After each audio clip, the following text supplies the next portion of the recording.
السلام علیکم ناظرین، M R news headlines میں ایک بار پھر آپ کو خوش آمدید کہتے چلیں۔ میں ہوں کنزا اسلم اور میں ہوں راشدہ حفیظ۔ اسلام آباد ہائی کورٹ نے وزیر اعظم عمران خان کو بطور رکن اسمبلی نااہل قرار دینے کی درخواست خارج کر دی۔ اسلام آباد ہائی کورٹ میں ایک شہری کی جانب سے وزیر اعظم عمران خان کو نااہل قرار دینے کی درخواست دائر کی گئی تھی۔ درخواست گزار نے موقف اختیار کیا تھا کہ عمران خان نے سینٹ الیکشن کے دوران بیان دیا کہ 18 ایم این ایز فروخت ہوئے۔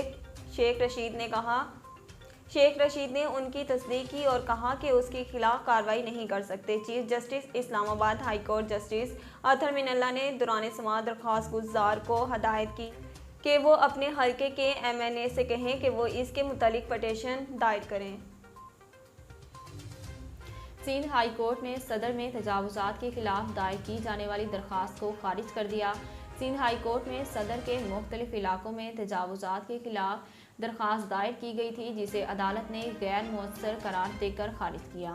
عدالت کا کہنا تھا کہ سپریم کورٹ کے حکم پر امپریس مارکیٹ سمیت صدر سے تجاوزات کا خاتمہ کر دیا گیا اور تجاوزات کے خاتمے کے بعد سندھ ہائی کورٹ میں درخواست کا کوئی جواز نہیں بنتا، لہٰذا عدالت کی نظر میں یہ درخواست غیر مؤثر ہے، جسے خارج کیا گیا۔ خیبر پختونخوا میں حالیہ بارشوں اور برف باری میں 16 افراد جاں بحق ہوئے۔ صوبائی ڈیزاسٹر مینجمنٹ اتھارٹی کے مطابق بارشوں اور برف باری سے 16 افراد جاں بحق اور 46 زخمی ہوئے، جبکہ 109 مکانات کو جزوی نقصان پہنچا۔ پی ڈی ایم کے مطابق 4 سدہ کرک، خیبر اور اپر دیم میں متاثرہ خاندان میں امدادی سامان تقسیم کیا گیا۔ پاکستان میں عالمی وبا کرونا وائرس کے کیسز میں اضافہ ہو رہا ہے اور گزشتہ 24 گھنٹوں میں مزید 1400 سے زائد افراد میں وائرس کی تصدیق ہوئی۔ پاکستان میں کرونا کے اعداد و شمار بتانے والی ویب سائٹ کے مطابق گزشتہ 24 گھنٹوں کے دوران ملک بھر میں کرونا کے 43,540 ٹیسٹ کیے گئے، جس میں سے 1467 افراد میں کرونا وائرس کی تصدیق ہوئی، جبکہ وائرس سے مزید 2 افراد انتقال کر گئے۔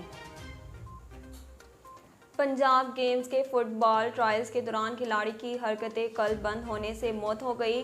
ریسکیو ذرائع کا کہنا ہے کہ 18 سالہ محسن علی نواحی گاؤں 56 جی ڈی اے کا رہائشی تھا اور ٹرائلز میں حصہ لینے کے لیے ساہیوال آیا تھا۔ ناظرین، اب تک کے لیے اتنا ہی۔ مزید خبروں اور اپڈیٹ کے لیے دیکھتے رہیے ایم آر نیوز۔